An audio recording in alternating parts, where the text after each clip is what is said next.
Okay, everybody, we're going to get started.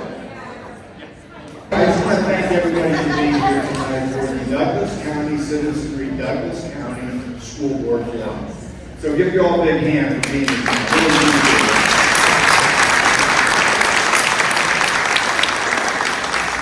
We also want to thank North Star Academy, who's always been so generous in letting us meet here for big events like this. I also want to give a shout out to the Douglas County Citizenry Steering Committee, who volunteer their time and energy to make events like this happen. So thank you guys and gals for your help.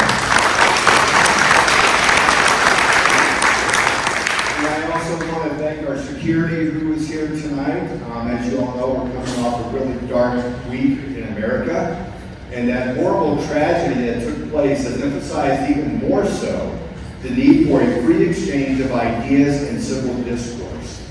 And that's why we want to thank each one of the candidates here tonight, not only for throwing your hat and stepping into the arena of political and public service, but for being here this evening so we can hear what you have to say, so that you can bring your positions, your opinions to the people where they can now be informed and they can make their decision and vote. So thank you everybody for being here.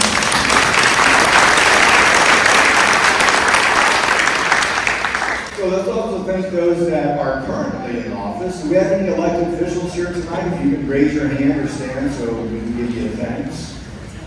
I see a few. All right, well thank you everybody for what you're doing as well.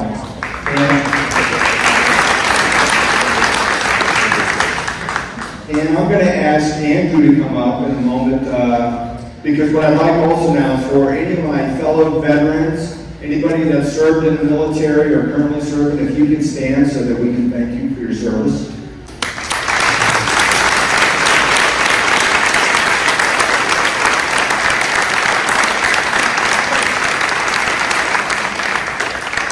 Thank you very much. I know it's early, but go Army, meet Navy.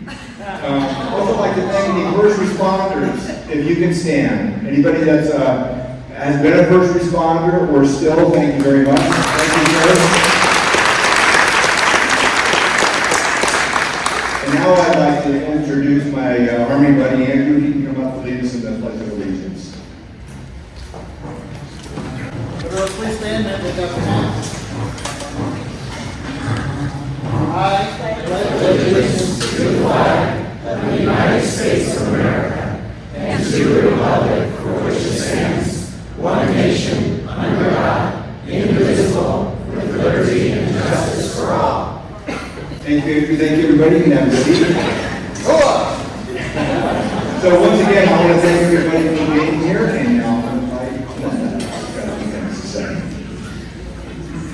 Thank you. I'm going to read the Douglas County Citizenry mission statement and our guidelines. Our mission statement is gathering Douglas County citizens of goodwill to be encouraged, informed, and engaged so we can stand together for one another's constitutional right to live, think, and speak freely. Our guidelines: be respectful of others regardless of disagreement. Bullying, harassing, name-calling, or demeaning will not be tolerated. Focus on principles, policies, and solutions, not personal attacks. Thank you, Linda. Well, my name is Deborah, Flora. This is Mandy, Connell, and we did not plan our wardrobe. I just want to make that really clear for everyone. Green means go though, so we just like to go. All right. We both want to thank you so much for being here. We want to talk about, I think, what makes Douglas County Citizenry Forums different. Mandy and I, though, we both have been on radio, so we have a lot to say. We are not here tonight for that reason. We believe that moderators should simply ask questions, not insert their opinions, because you all are here to hear from the candidates. Our job is simply to ask questions so that you can be informed. This is based on the idea that our founding fathers believed in, which is the key to a free republic is a well-educated citizenry. We have great respect for every single one of you here and believe that you can make your own decisions as long as information gets out there in a respectful manner. I do want to say, following up on the guidelines that Linda said, we appreciate, I'm sure there's going to be great politeness here. We also ask that of you as the attendees. This forum is for everyone to hear. Therefore, if anyone interrupts or calls something out disrespectfully from the audience, you'll get one warning. And I want to make this very clear. We're not being harsh, but we believe that people should be able to hear the candidates they're here for. So you will get one warning. If it continues, you will be asked to leave. And that's why we have security here, and we just really appreciate it. I'm sure it's not going to be a problem. We're all here for free speech and free discourse and civic engagement. I want to just go over real quickly because we have 8 candidates.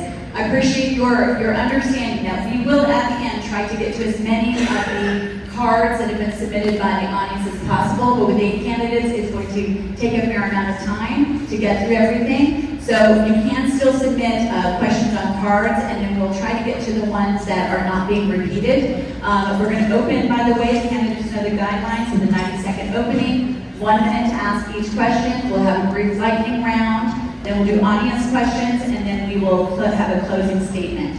I think that's all that I want to say so we can get to the actual event, and I will let Mandy actually speak. Usually she gets to talk more than I do. But I want to say one thing. Thank you so much, each and every one of you, for being here. I greatly, greatly appreciate it. I just want to say one thing really quickly. We have 8 candidates, and we are trying to get this done in an hour and a half. So please keep your applause to a minimum, if at all, because you may be robbing your favorite candidates of an opportunity to answer a question later on in this process. The second thing is, whenever I have a panel moderation, and I do this more than the average mayor, someone comes up to me at the end and says, "Why didn't you ask my question? I wrote on the card." We spent a lot of time trying to come up with macro level questions that will give you a good idea for the value system and for what's important for these candidates. And if your question is too highly specific, too niche, or in this case, too hyper-political, we're not going to ask it.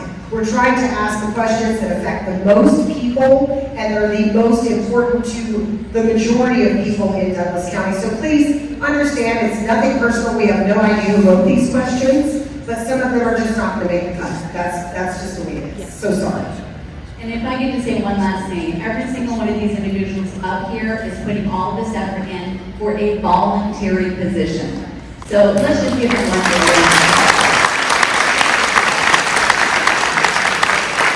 They're all like, wait, it's voluntary? No, That's bad news. Okay.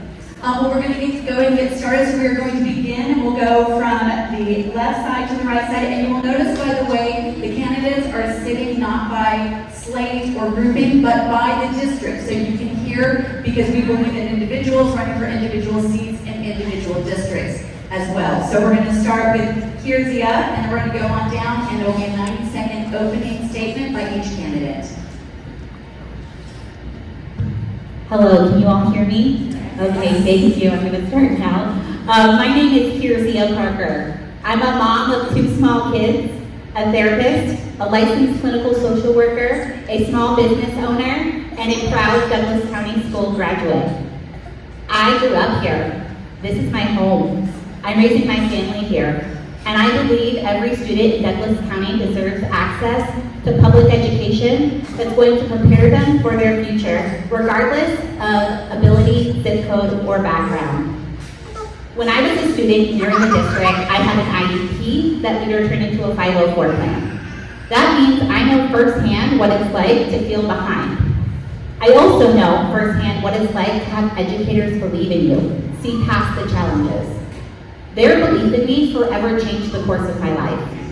Years after I returned to Douglas County, or years after I graduated, I returned to Douglas County, not as a student, but as a school social worker. I crafted IEPs, navigated tough systems, conducted threat assessments, and I know how much important that is because I know what happens when we show up for our kids. And that's why I'm running, to be in every child's corner. My values in this election are equity and access, transparency and accountability, and student-centered decision-making. That means meeting students where they are, regardless of their needs. Please vote for me, Kyrzia Parker. Thank you.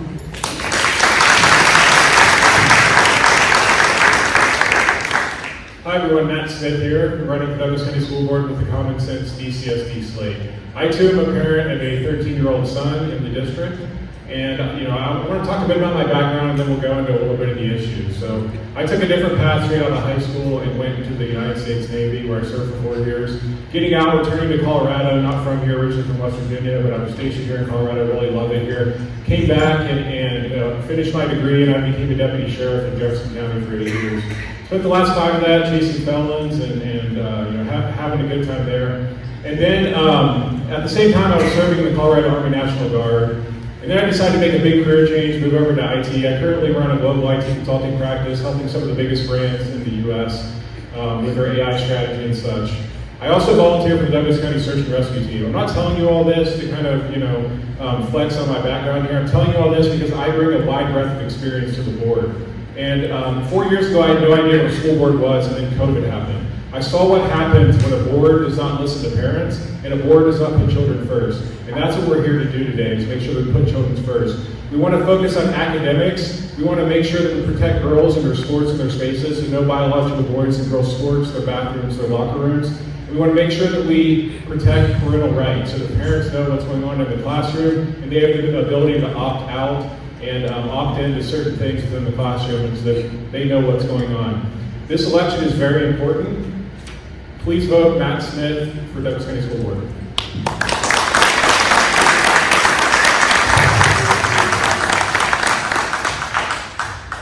My name is Tony Ryan. Thank you so much for coming out today. Thank you so much for hosting us. A little background about me. I went K through 12 at Douglas County Schools. Spent all my 13 years in DCC. After I graduated from the University of Denver, I then taught the performing arts in both summer camp and at a charter school. I went on to law school, and I'm now a practicing attorney. My wife is also a K through 12 graduate of the district, and we just had our first child a little over 3 weeks ago, so I'm a bit exhausted. So if I fall over, that's what's happening.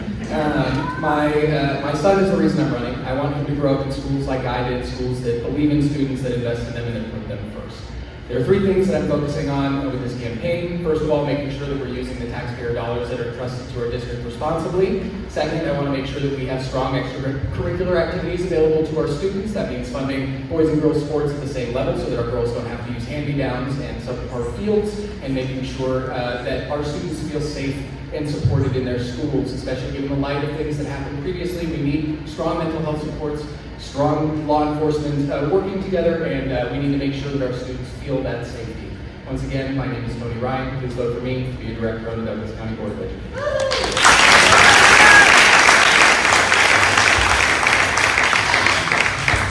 Good evening. I'm Keaton Gambill. I grew up in Elizabeth, but spent most of my time in Parker and Castle Rock, where there were actually things to do. I lived in Castle Rock for the last 8 years of my life, with my wife and 3 kids who all attend Douglas County Public Schools, and I wouldn't trade this community for anything else.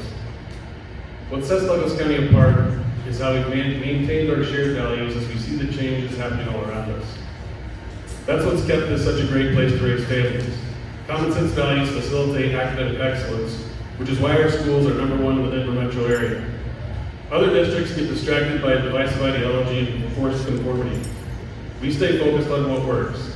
Education as the pursuit of truth, critical thinking, and high expectations for all students, because we know a rising tide lifts all ships. Protecting that culture requires maintaining strong parental involvement, encouraging real partnership between parents and teachers, and ensuring parents keep the choice to send their kids to the schools that's right for them. Serving the community also means guaranteeing every Douglas County child receives the same quality, academic-focused education as my own kids, because most of our kids will grow up and stay here. Their classmates today are their friends, spouses, and community leaders of tomorrow. The future they build depends on the decisions we make today. I'm ready to serve as your voice on the school board, setting policies that strengthen our schools, honor the community, and preserve what makes Douglas County special.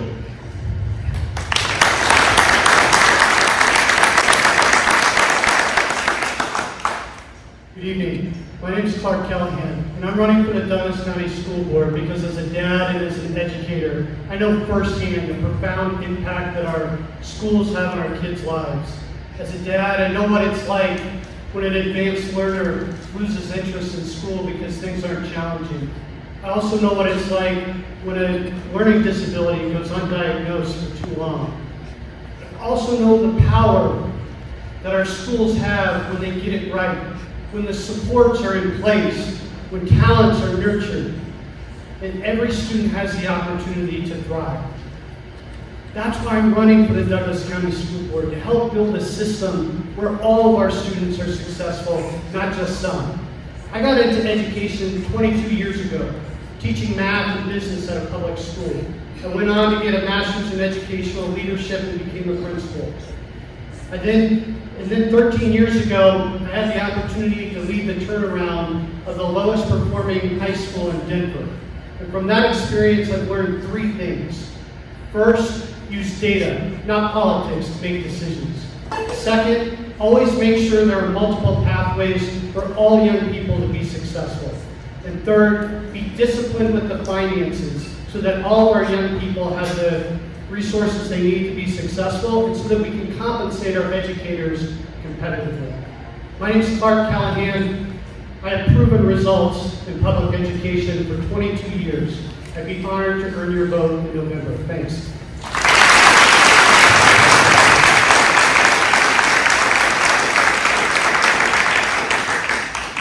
Hi, I'm Dede Kramer.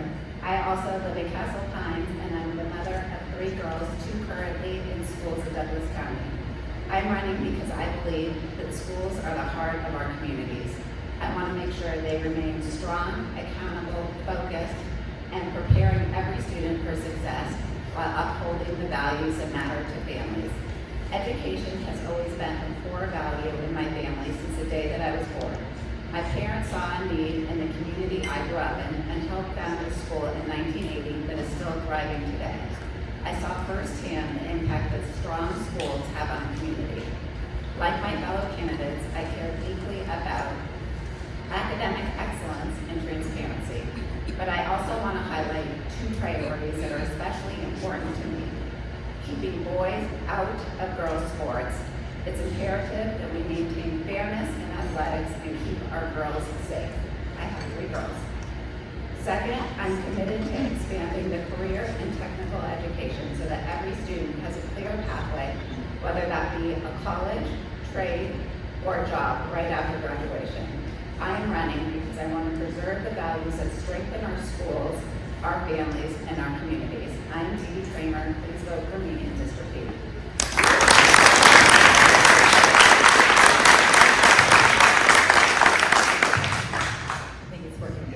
All right, wonderful. Good evening, everyone. Thank you so much for coming out tonight. My name is Denzler. I am running to be on the Douglas County School Board for District G, which is this region. It's the Chaparral feeder. I'm running on my experience as a career educator.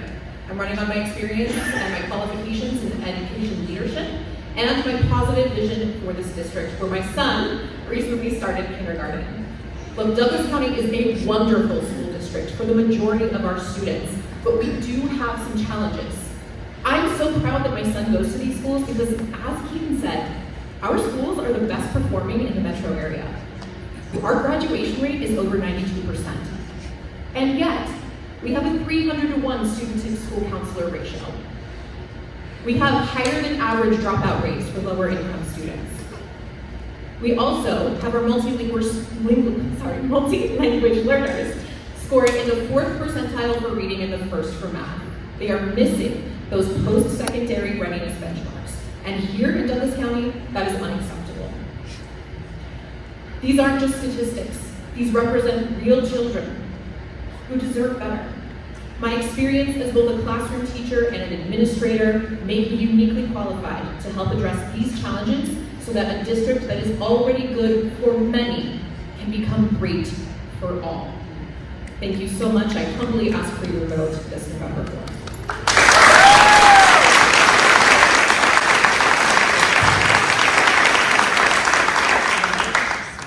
Hi, my name is Vail. I'm proud to call Douglas County my home. As a Colorado native of this great state, I've had the privilege of living in Parker since 1999. My wife and I, is that working? Yeah, there you go. All right. My wife and I chose this area for the great schools and the community engagement. I'm a corporate executive and a proud Air Force veteran. But most importantly, I'm a Christian, a husband to my wife of 31 years, and a father of 2 beautiful girls that graduated from Chaparral High School. This gives me a deeply personal stake in the issues facing our community today, and it's my girls that drive my passion for ensuring that every child has access to the best possible education and opportunities. I'm committed to the same three core principles that I believe are fundamental to our children's future. So, academic excellence, because every student deserves a world-class education and life skills that prepare them for success.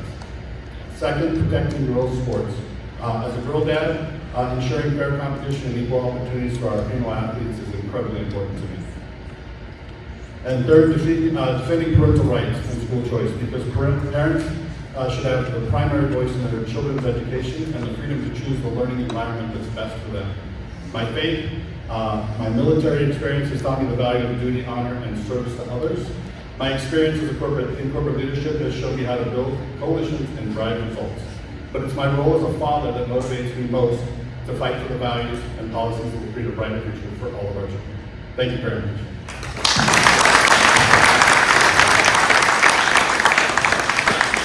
Thank you all for being so well behaved. That's good when you guys are going to be involved with schools. So I appreciate that. Kept you right on time. Okay, we're going to move into the question portion here. And as Mandy said, we have looked at some of the larger issues in this particular election cycle. I want to start with academic achievement, and each candidate will have 1 minute to respond. If you can just go down, that would be great.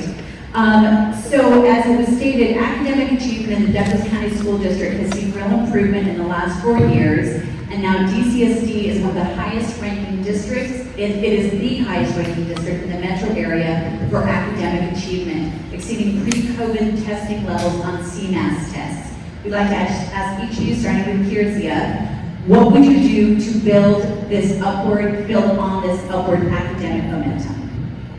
Okay. Thank you guys so much. Bearing with me. Academic excellence is so important. I'm so glad that you asked that question. I am a product of Douglas County academics. I got a full ride to the University of Denver because of it.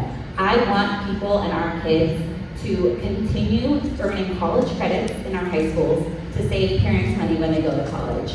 I want students to be prepared if they don't go to college with training that's going to prepare them for the workforce. I think we do a really, really good job at serving most of our students. I want to serve all of our students. And so that means students that are on IEPs, students that are on advanced learning plans, and sometimes students that are both that are twice exceptional. When we think about academic excellence, we can't just take the majority of our students doing well and ride on that. We need to make sure every student in Douglas County is doing well. And so listening to teachers, listening to parents, listening to students, and making sure we're investing in courses that they want. Thank you.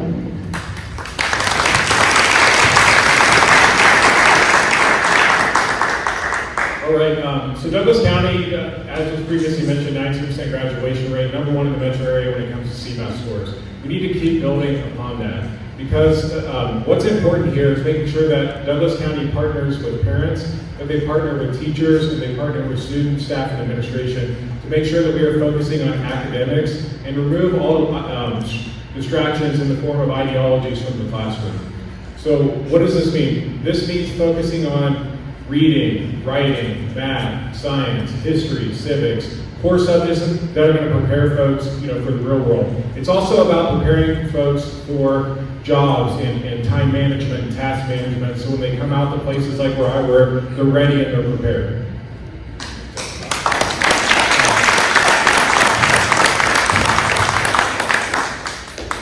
Question. I'm sure you're going to hear very similar answers from a lot of folks up here on questions like these, but I'll echo some of the things that the other folks have said and just say that strong academics are built on strong educators. We need to have folks in our district, folks wanting to come to our district, folks wanting to stay in our district that are going to support our students. The way that we do that is by listening to the teachers in our district and finding out what they need from us and what they want in order to stay here.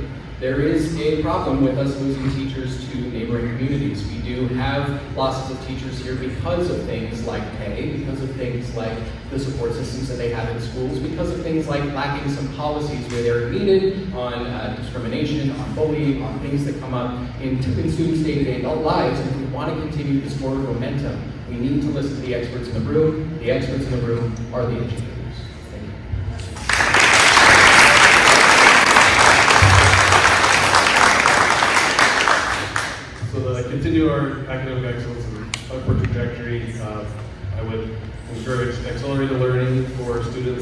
falling behind rather than bringing the requirements down to meet the student. The teachers need to help the student come up to meet the requirements, and the focused intervention for the students that need it versus general education that doesn't prioritize the students that are falling behind and capture those pretty well. CTE for students that aren't going to want to go to college after school, after they graduate. And then encouraging parental partnerships. The best partner in education are the students' parents. Parents want their kids to succeed. The school's partnering with the parents to create a plan to have school traverse home so that they're getting help on both ends to succeed is key.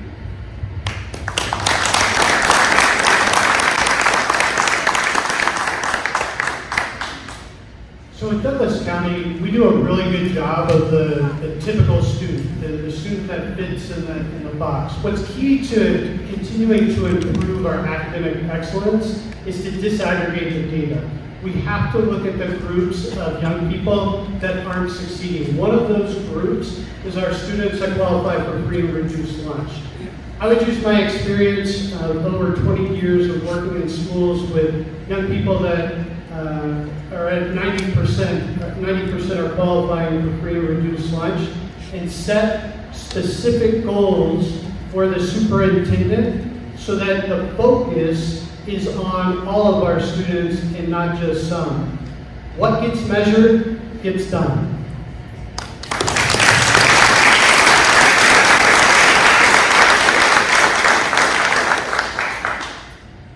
My goal would be to maintain our spot as #1 in the metro area and continue our path forward. We've been on an upward momentum for the last 4 years, and the better our test scores are, the more families that are moving down here, the more children that are moving down here, and the better our schools get. I have 3 girls who are all very different type of learners, and they have all thrived here. We moved from Cherry Creek School District that was on the opposite trajectory, and we are so happy to be down here where our girls are receiving an amazing education. We have also met some unbelievable teachers that have met all my children where they are at and have helped them and motivated them along the way and seem to be very happy in Douglas County. So we are thrilled to be here and want to continue on the path forward.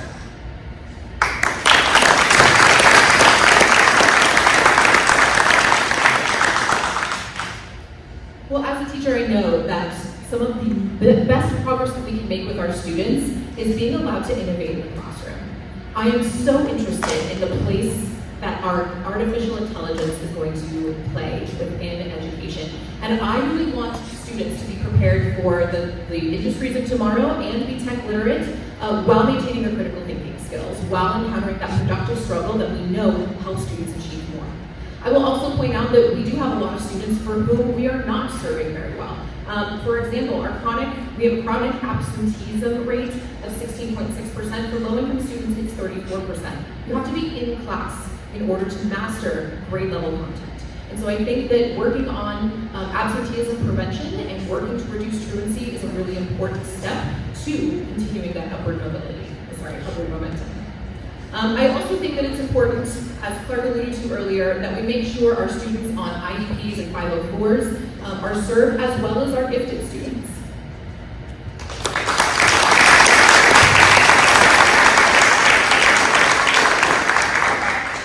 This is what you get for being at this end of the table. So everything they just said. But so one of the things is Douglas County is already doing a great job, as been said by my colleagues here.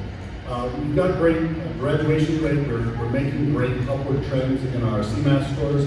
One of the things that I'm passionate about is not only the CT, but that parent partnership. There are so many of those underserved children or those misdiagnosed children with special needs that the school makes kind of a blanket diagnosis for. I really want to drive that partnership with the parents and the students and the families so that we understand what their actual needs are and how we can best service them. This is up to the family and the parent, or the family and the teacher partnership.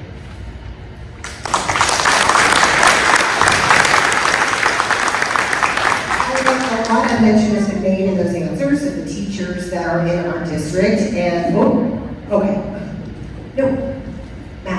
Matt, are you ready? Because this one's coming to you. Okay. A lot's been talked about the teachers, but the most recent satisfaction survey that the district sends out the satisfaction rate of teachers has increased in nearly every category. In addition, aside from 1 year with a bump, the turnover rate is down over the last 4 years and teacher applications are up. What would you do to build even further on this encouraging teacher feedback, and what would you do to make sure our teachers want to stay and be a part of the district going forward? Sure, absolutely. A big philosophy of ours is we want to protect what's working and fix what's broken. And so something like that, we know that things are working right now. Teachers are getting paid more in districts like Cherry Creek, but they're getting less results. They're lower CMAS scores. Kids are suffering in those areas. So Douglas County has a great culture. Part of that's because of the current superintendent and the superintendent change, from years before, and that's what's contributed to the success we're at now. So it's going to be partnering with teachers, listening to what's working, and focusing on that moving forward.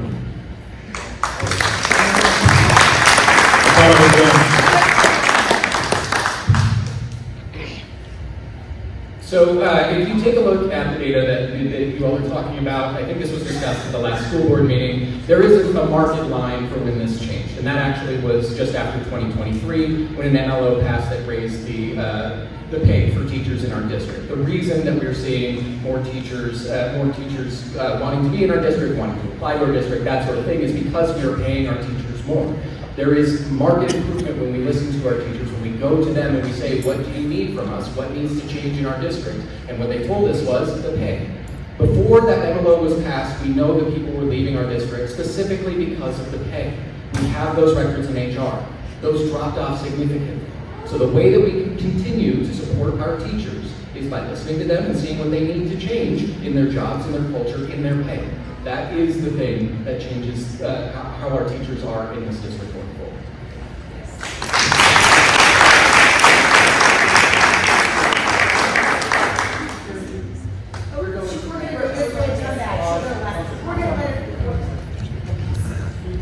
We're going to let everybody be on the hot seat once, or as much as we can. I was worried too, but yeah.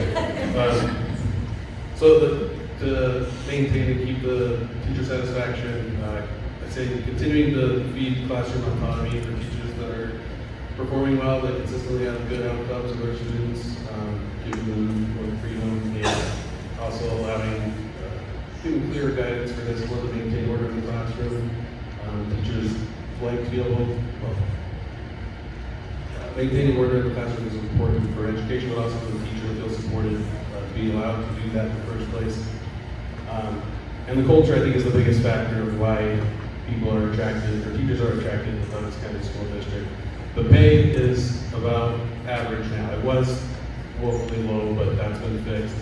So to continue the momentum would just be to continue to keep a thriving culture where the students are successful, the teachers are respected.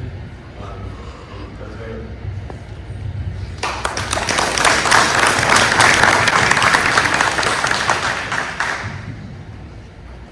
In my experience in education, the thing that teachers want the most, what I hear my wife say every night when she comes home from her job as a teacher, is they want listened to. Teachers want leadership that sits down with them and listens to what is happening in the classroom and what their needs are.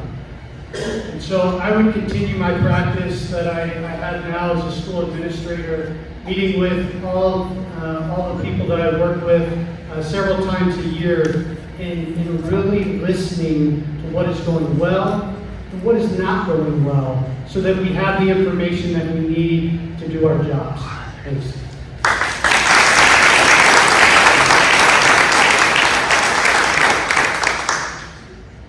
Teachers are very happy. Douglas County's turnover for teachers is way down and way less than the state average. I would like to continue the culture that ensures that teachers stay happy, feel valued, and very appreciated. We have the highest satisfaction rate amongst teachers in the last 4 years.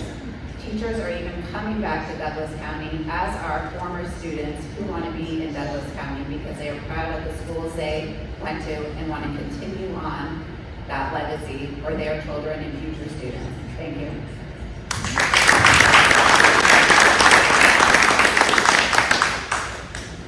Not to be a contrarian, but salaries have not recovered in Douglas County. I'm not sure where you're getting that from. Our starting salary in Douglas County is $51,914. That equals out to around $24.96 per hour. You can make more as a Costco manager.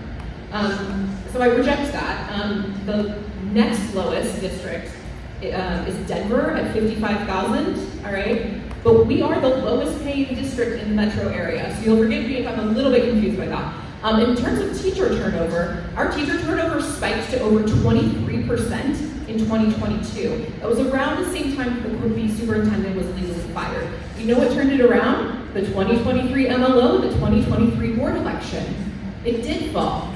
And now it is at 16%, but I'm sorry, 16% is not okay. We should not be losing 16% of our staff every single year. So, I do think that we need to have a conversation about raising teacher salaries, but I think there are other things that we can do too. A duty-free lunch would be great. Great start.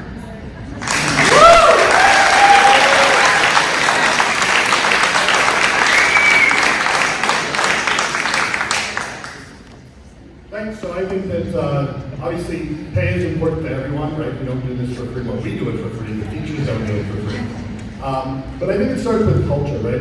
I do truly believe that the teachers want to do good things for the children. And so it's more about the culture, the leadership. I think that starts at the top. So we need to make sure that we are supporting the superintendent, she is hiring the right staff, and that we're supporting those administrators in each of those schools, creating those cultures where teachers want to come to school each day, want to do what's right for the children. The pay is certainly important, but the success of the system and the students, I think, is what the long-term goal is.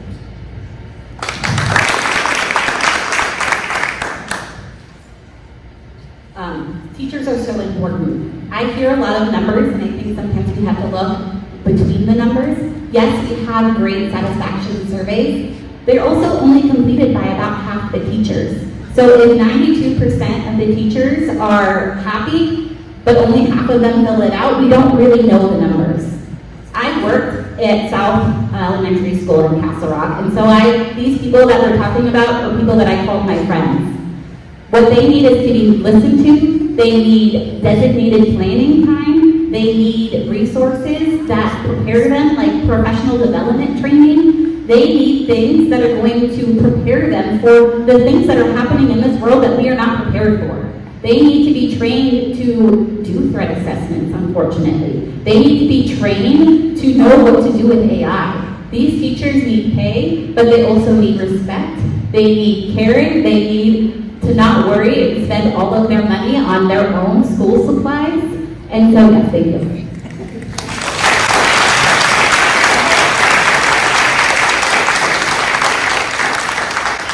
Thank you all. And just to clarify, what we're doing is letting somebody different start each time and working our way around. We'll get to everybody.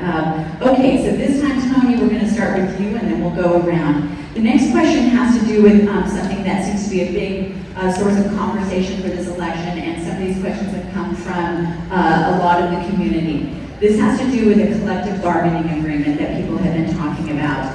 The Douglas County Federation, the local arm of the National AFT Teachers Union, recently endorsed 4 candidates. Those are the Community Choice Slate candidates, stating that, quote, "We believe electing these 4 candidates who are running as a slate will give us the best chance at restoring collective bargaining agreements."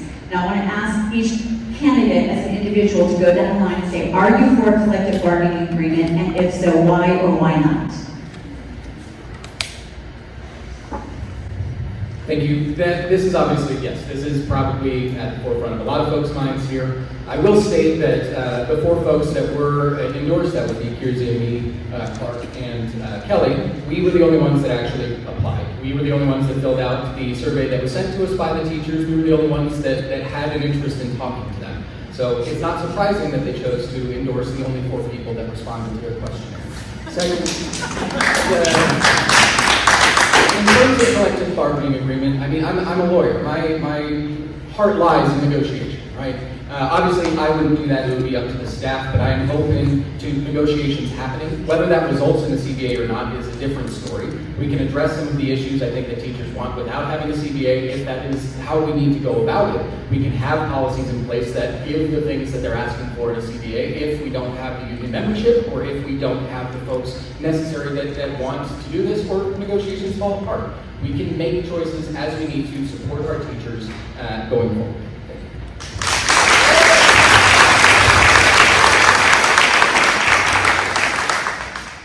Yes, I do not believe we need a collective bargaining agreement because we are the most successful district in the Denver metro area, and we are the only one that does not have majority union representation. So the proof is in the pudding. It isn't producing results. We have good relationships with our teachers. The culture and climate is doing well with our teachers. Why bring a collective bargaining agreement to make it a contentious relationship between the administration and teachers, which can become a contentious relationship between the teachers and the parents? And that's the last thing we want.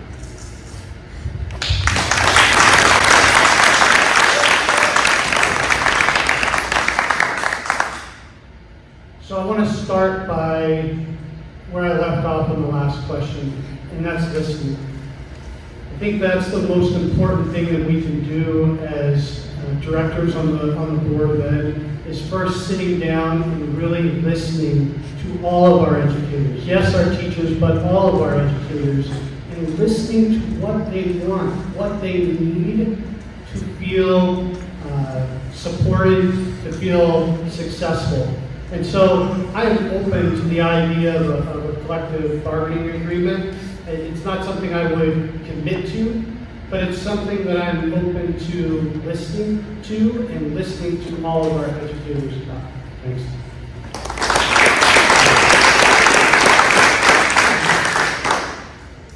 I am not for a collective bargaining agreement. There is not currently one in place, and I do not believe that there is a need for one. Our teachers are very, very happy. I actually had one in my home earlier tonight who told me how happy she is to work down here. We have been able to pay our teachers more due to the MLO that passed, and we are committed to making sure that teachers stay happy, feel valued, and are appreciated, and I truly believe that we can keep it that way without a union or collective bargaining in place.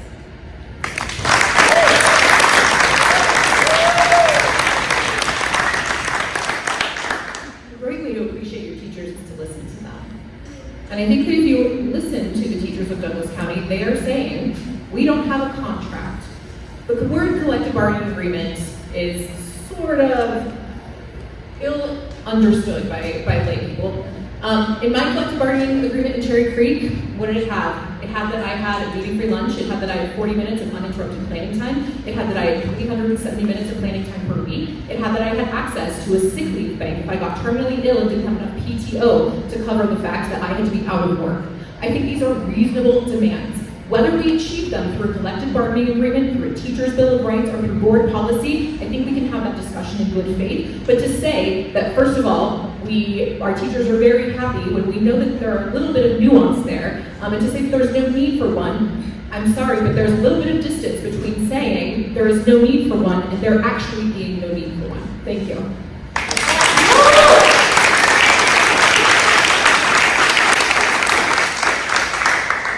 So this is an interesting question. So in Douglas County, the current collective bargaining agreement expired in 2013. In the 2017 election, it was one of the most expensive races in Colorado and U.S. history, and heavily funded by the union. And yet the 7-0 Liberal board at that time and the superintendent did not reinstate the CBA. So that, I think, is very important. Right now, today, we have about 20% union membership. And we don't see teachers asking for this. They seem to be happy. They're getting paid. Again, I agree, we can always do better.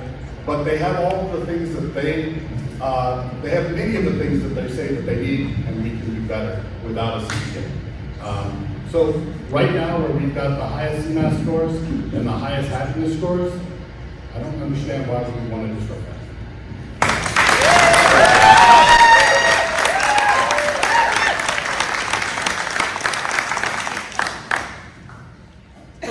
So things you learn when running for a school board. campaign that there are bad words that we're not allowed to say, like union and collective bargaining. And when I started this, I'm not a politician. I didn't know why we weren't supposed to say these words. I didn't know much about it. I had to really do my own research.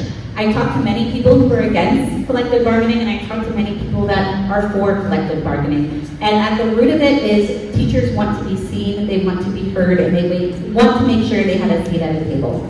When I met with DCS, I told them that I was not committed to a collective bargaining platform, but I was really committed to listening to students. And if that means that the teachers want me to talk to them about a collective bargaining agreement, why wouldn't I? If I'm supposed to represent the Douglas County School Board, I don't know what a conversation would hurt. So I am not for or against collective bargaining. I am for teachers, I am for students, and I am for classrooms.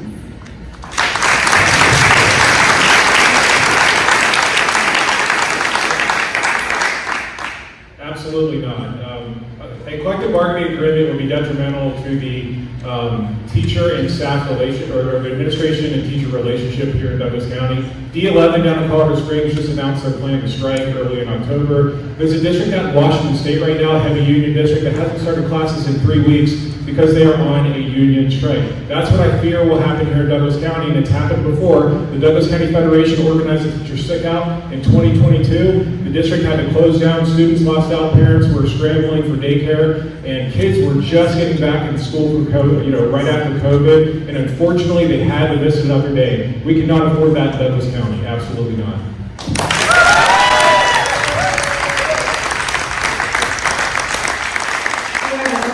Keaton, you're going to start this question off. What do you think Douglas County Schools policy should be when it comes to school library books that parents feel are age inappropriate? Examples could include books with suicidal ideation, sexual violence, or graphic sexual content. What would you do in that situation? I think the simplest answer would be built around an opt-in policy where the parents of the students would be privy to the request to check out the book and required to approve the child checking out that book. Because it is, at the end of the day, the parents are the custodians of their own children, not the librarian or the school. So if it is inappropriate, if it's in question, why risk it? Why risk upsetting the moral inclinations of the family when we could just put a structure in place to make sure it's appropriate?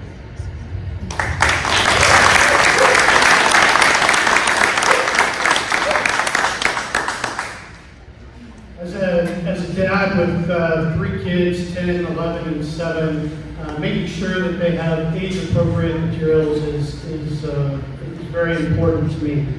I think I am for our current policy, which is one that allows parents to choose books that they don't want their kids to read, and they can opt them out of reading those books. What I'm not for is for another family's values to impact the books that my kids are allowed to read.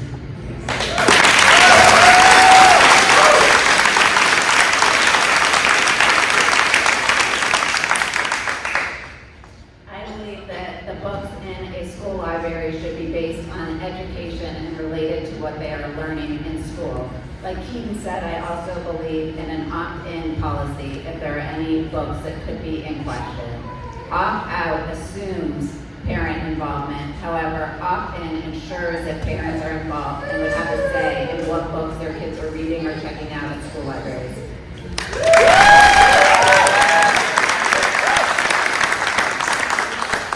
We have some great news for everyone, and that is, if you have an objection to a book that your child is assigned in school, you can opt them out. It is as simple as sending an email. I have had that happen to me as a teacher. A parent was uncomfortable with something in a book. I gave them an alternative assignment. I actually wanted to give them an alternative assignment because I don't want a student in my classroom who feels uncomfortable. So this already exists. We have already solved for this.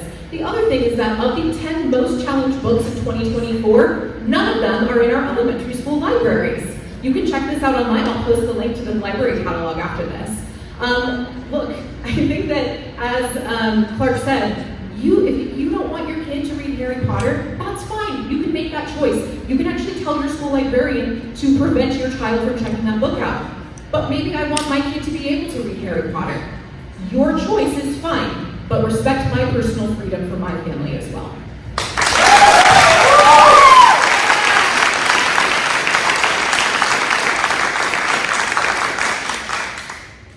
So this is another interesting question because I'm a free speech advocate, but I also believe in full transparency. So I actually believe, I agree with what Clark said about this needs to be community driven, this needs to be parental driven. So we need to have full transparency.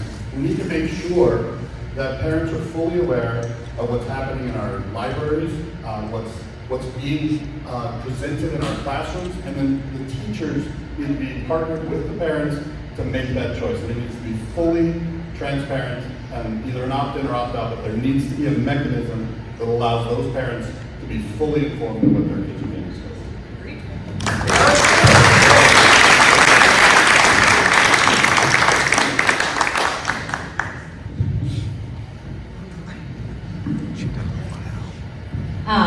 I think book banning is really about limiting choice. Right now, parents have the right to request that their own child not read a certain book. If we take that away, we go from parent choice to parent control. And if the majority of the parents want a book to be banned, that's fine maybe now, but what if the majority changes? What if what's popular changes, right? We need to make good decisions for all students, not some. The better path is partnership, which I agree with a lot of people that said that here. Parents working with teachers, librarians, to guide their own child's reading without restricting opportunities for everybody else. It would be ideal if every parent was able to sit and navigate all of these different things that are happening. And the truth is that we need partnership. We need partnership because not every parent is going to read every single book that's in the library. Not every parent knows what's in those books in the library. And so we really need to work with parents and librarians and teachers. Thank you.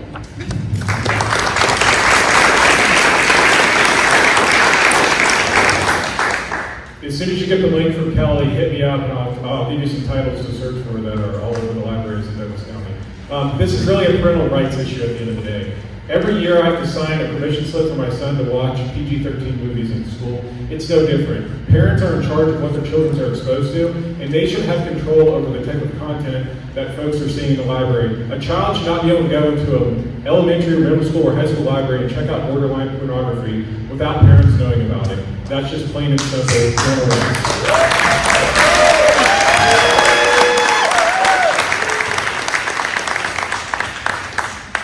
So I would agree with the comment about our children should probably not have access to pornography. I would not tell us exactly where that is located in our schools, and it sounds like he has those receipts. So I obviously work as an attorney. What I do every day in court is I protect people's constitutional rights. Everybody does have a constitutional right to free expression. Part of that is making sure that you have access to information. I understand that parents want some control over what their students have, and they should have that control. They do have that now in our district. I don't think we need to change much there. You have the ability to go and check and make sure that your students are not reading the things. It sounds like Mac could provide you with something that would allow you to identify exactly what those books are and opt your children out.